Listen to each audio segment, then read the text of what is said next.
Lobster, you got it back yet? Lobster's a 10, I haven't told you grab it. This video is brought to you by T-Blocks. Enjoy the content now, but stay for the shilling later. Hey, welcome to Lobster Magnet Friends. I'm here with my buddy Gorgoro. Lobster Magnet learned how to record like this. Can you believe it? F you. I hate you. I hate you. You should be doing it. You should be doing it because it was easier for me. And God dang it, I got a lot on my plate. I'm making videos. I'm uploading them. I'm doing tags. I'm getting sponsorships. How dare you, in your OBS knowledge, throw that against me to make me deal with this terrible crap. I want to see you handle sponsors. I'm sorry, see you but people, the T-Blocks people happy. You got too much tech privilege, you know. I gotta lower you down some, you know. You gotta lower you down from your tech privilege. Yeah. I'll show you tech privilege. Well, let's talk about the tech privilege of the demons in The Promised Neverland, Chapter 65. Sadly, yes. Zavul could not make it, as much as I wanted him for this chapter. But I was very pleased with that chapter. I think this is the best one we've had in a while. Yeah, it was a slight improvement to like what's going on in the story. There was something that was bothering me that I told you. I gave you a little hint. So yeah, sort of like tell me what was bugging you. You wanted to hold it for the chapter review. Is that fucking guy? Like all of a sudden, he's the good Rufio? guy. Yeah, the Rufio guy. He's all of a sudden, you know, trying to help Ray. Now he's trying to, you know, he's giving out a reaching, helpful hand to Ray. Like, don't, you know, we can't save Emma now. You know, she's caught by those bad people. We can't do anything. I'll tell you all about my past and like how everything happened and everything. He's being cooperative now instead of, you know, it's like a too sudden character change. Well, Emma broke through to him last chapter, so, you know, I'm not totally against it because now we can finally get some interesting information out of Rufio. To me, though, I really like the reveal about Switzerland. Like, Switzerland is like this like demon hunting preserve for like the really rich demons, and that they you know, they have this little Switzerland place where they get all the high quality children, and I guess that's the idea about the poachers is that they like, you know, they get children who are, you know, either have escaped from the plantations or they raid the plantations themselves, and they put them in this little Switzerland, and then the really wealthy demons that are like, you know, the most dangerous game humans, you know, the most dangerous game demons who, like, it's not enough to get their processed humans from, like, you know, the local frickin' Whole Foods. They gotta have it raw. They gotta have it fresh. They gotta have it nice and juicy and bloody. And I think that's a great detail. It's like, that is a good detail. I'll admit that. It's a really nice kind of like curveball thrown at like how demon society works. Like we get a lot of various kinds of demons, which is nice. And like this idea of like demons do this kind of like freakish weird shit, like almost like what humans do in a sense, in, you know, twisted ways. Like it's really cool to see.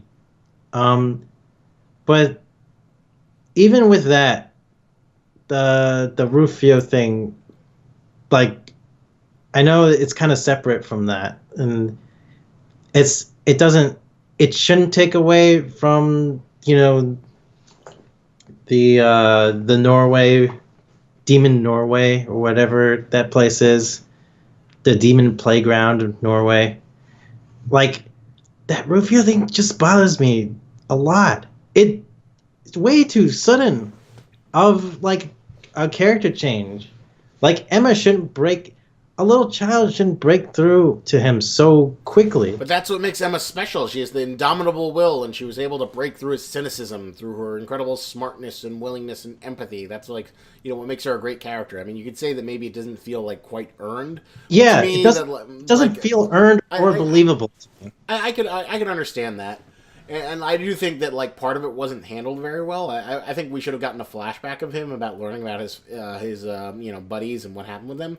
But to me, like, the reveal of Norway Neverland is great to me, and I love it that it's like this little windmill Norway place where the rich demons go out and they hunt children and they eat them, and they've got that great sign, music, monsters survive. Yeah.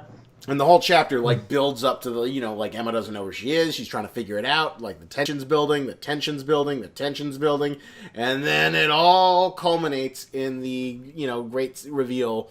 Like the only thing the chapter was missing is I wanted a really cool splash page or a single panel page of what the rich demons look like, and I wanted them to look really cool. That's what I think we needed most of all. I wanted to see them really look terrifying, and I wanted them to have like kingly armor and stuff. I wanted to see them be adorned with jewelry. I wanted a really cool splash page of what the rich demons look like. And I did. They must be rich too, because they made this whole little theme park. It's like for show. It's like giving your chicken kind of this paradise hen, not paradise hen, but yeah, pen. And them making them believe they're in heaven or something like that. Yeah, exactly. Like a chicken paradise, which is this great field, only to realize that, oh my God, they're gonna stalk and murder you because the humans want to capture you in the wild, because that's how humans like.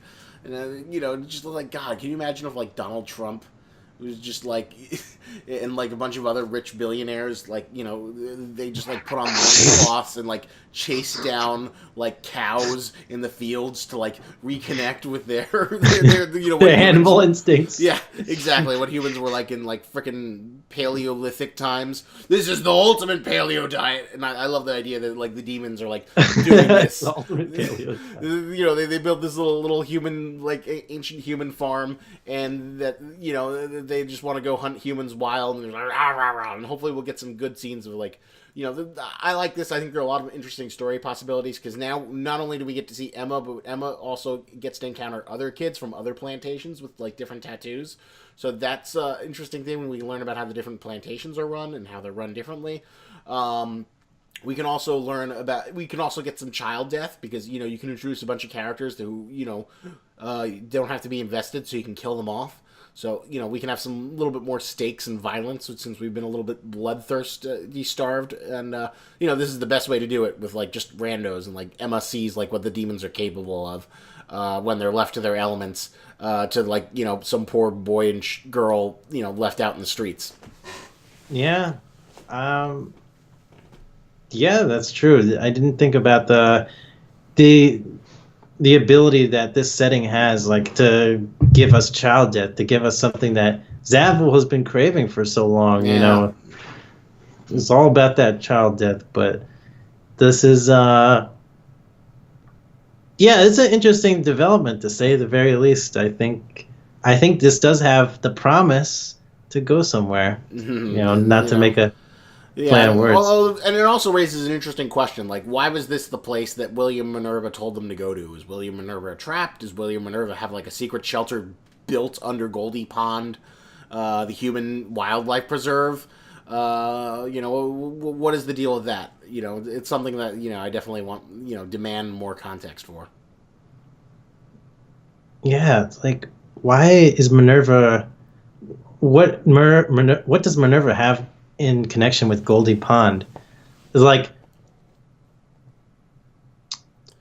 and it's weird, because Rufio is just trying to lead the kids towards Goldie Pond anyway, because he knew it was a trap. Yeah, from the very beginning. And that's another interesting question. Who wrote that note on her hand and to use the pen? What if Minerva doesn't even exist? It's just these poacher demons that were trying to lure the smart kids from the farm so they could poach them. That would be really, really, really cool. That'd be fucked up. That'd be really messed up. But I don't see why they would build those underground caverns that are so perfectly suited for the kids, and give them 100,000 weapons. Because you kind of you think you have all the advantage in the world. Why not give them weapons and the ability to kill demons, make them feel like they're safe. Then you can give that more of a thrill for a hunt. I did like that detail though that Rufio said about that his alert, the way he alerted the poachers was by not killing the feral demons, because if they had like scars and marks, then the smarter demons would be able to tell something was up. Yeah, yeah, that was pretty cool thing. Like, how did Rufio know about that? That's Experience. interesting. He was losing people to the poachers. He's obviously had some some poor experiences on his own. Which all is the stuff that like makes this a very, very exciting, good chapter. Which I was very, very, very pleased. I feel like this is like the potential upturn we've needed for a while, and the Goldie Pond stuff could be really, really cool. Hopefully, it doesn't drop the ball, and we get some cool like aristocratic demons that are like just hunting and murdering children. We get to learn a little bit more about how the demon world works. Yeah. Oh, what if Rufio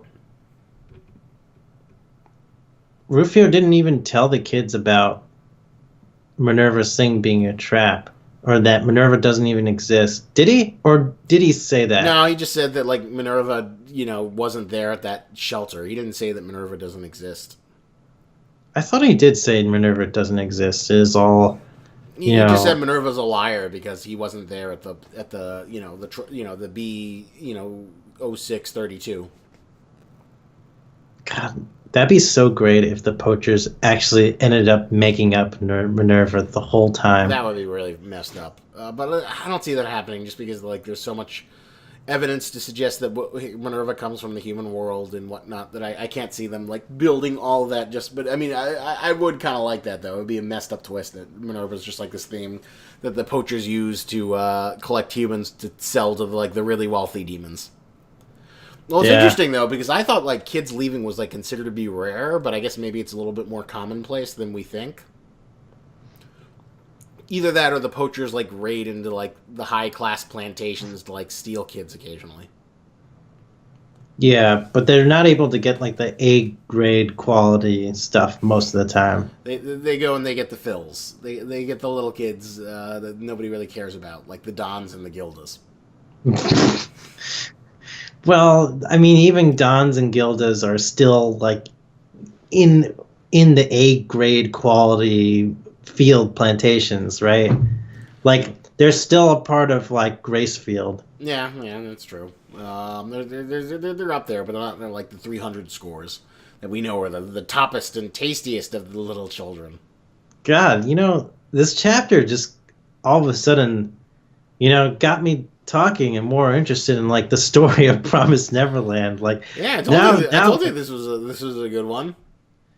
Yeah, like this discussion was surprisingly, more entertaining than I thought it was going to be. But you kind of convinced me. There's a lot of interesting story possibilities that this thing opens up. There's a lot of interesting dynamics. This gives us interesting stuff that's beyond the oh, let's hide from the spider monkey demons. Oh, let's go convince Rufio that friendship is good and hope is good.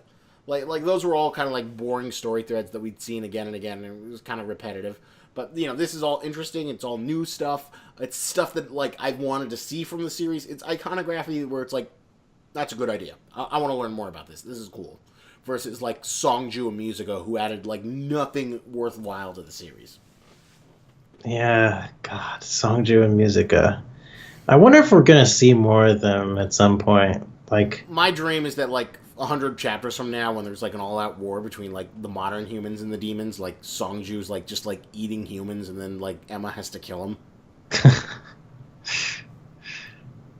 I suppose that'd be cool. I just want to have more interest in the demons right now. Like I need that interest to build up more and more. Like this chapter did help a little bit towards that, but I need some more. I need something really, really, really good. Well, we need some child death to establish stakes that like we should be afraid of the demons. That's one thing that we need. That's why like child death is important to the Promised Neverland as a series, because it helps increase the stakes.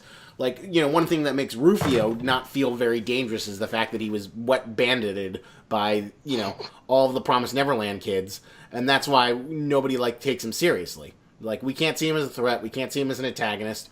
We see him as like an eventual reluctant tsundere ally who becomes good. Yeah, and that's about it. True. It's, because, if Rufio, like, shot Emma or other kid or something, then we'd be able to take him as a threat. And even his, like, but this chapter when he became, like, somewhat helpful, but still tsundere, he's just, like, he doesn't seem that convincing. No, he doesn't. So hopefully we don't see, like, all the kids are like, haha, these demons are so dumb, we're going to trip them with rope. And, I want, like, some little kid to get picked up by a rich demon who's like, nom, nom, nom, nom. We need that. We need to see these guys are a threat. Yeah, I guess the threat needs to establish, but yeah, I wanna see more, like, the daily life of a demon. What are the demons' goals? Like, do they have any long-term goals? Like, yeah, it would be interesting to know what their, like, how their society works and what do they do? What does a rich demon do? Does he go to, like, demon stockbrokery? How does he get rich? Like what's the equivalent to, like, eating humans in human society? What demons eating humans equivalent to, like, human society? I guess us eating cows or us eating lobster or something expensive. But, like, it seems like the demons go kind of crazy over humans. Yeah, they go vestigial, or they go, like, primal when they eat humans. They lose all their sense of civility. They have, like, big gnashing teeth. To them, it's like the ultimate orgasmic pleasure. So I don't know. Maybe, like, crack, steak laced with opium and crack. Maybe that's the demon equivalent. Yeah. It'd be interesting to see, like, what a society built upon that is like. Yeah, and I certainly hope we, like, delve more into it. So let's get to the scores. What would you give this chapter? I give it a 7. I give it a 7. 9 7. For me. Oh, really? Yep. 9? Yep. I like this development. I thought it was a good reveal about Norway. It was a good payoff. I like the payoff, and it feels like it's perfectly worthy, and it feels like the series is getting on track.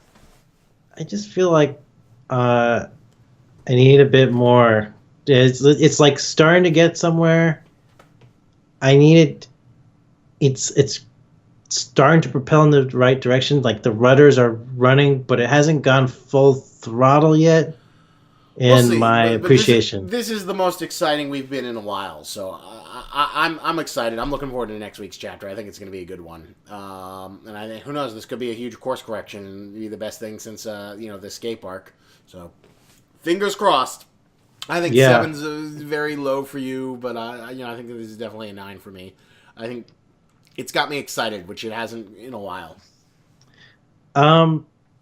Yeah. Could this be the Dr. Stone equivalent to, like, when they started pushing out ramen to the village? Yeah, exactly. This might be it. Only replace ramen with children. We'll have to wait and see. But remember, protect yourself with clothing with T-Blocks clothing, so you can get 12 really cheap shirts to, help you fight against the demons, and you can get them cheaper with the power of Lobster, which is like, children in our world, because lobster is delicious. Only the power of Lobster gives you a discount on t-shirts. Commercial after this. Thank you for hanging out with us. Give us your comments. Do you think Promised Neverland is recovering? Do you agree with me, or do you agree with Goro that, it's still not quite running at full steam? I think it's going to be promising. Hopefully, maybe we'll be able to get Zabel next week to get his thoughts on the matter, and what he thinks of how the series is going. So again, thank you for hanging out with us, and remember, lobsters and tennis, but don't you grab it. Do you like clothes but hate shopping? Then T-Blocks is the subscription service for you. But I know what you're thinking. But Lobster, how is that any different than Loot Crate or the other subscription services? Well, T-Blocks sends you t-shirts, which is clothing, which is actually useful, unlike the useless swag junk that Loot Crate keeps peddling on gullible schmucks. And this isn't just knockoff brand crap. T-Blocks hooks you up with licensed shirts for all the stuff you love, because you need clothes. How else are you going to keep your puny human man flesh protected from the elements? T-shirts are useful for any occasion. Wear them, give them to friends, give them to enemies, knit them together, make a quilt. T-shirts are life, And you know the best part? It'll only cost you $6.99. That's right, you can get 12 shirts sent to you for once a month for only $6.99. And you know what? If ultra cheap licensed goods are too basic for you, then there's also the Community Tee Block set, which features original designs from the best up-and-coming artists, so you can keep that hipster street cred. But I'm here to save you even more money! Use the code LOBSTERTBX at checkout, and you'll save 10% on any order. Be a t-shirt wearing god amongst mortals. Use the power of the most expensive seafood to get you the cheapest t-shirts now! Lobster's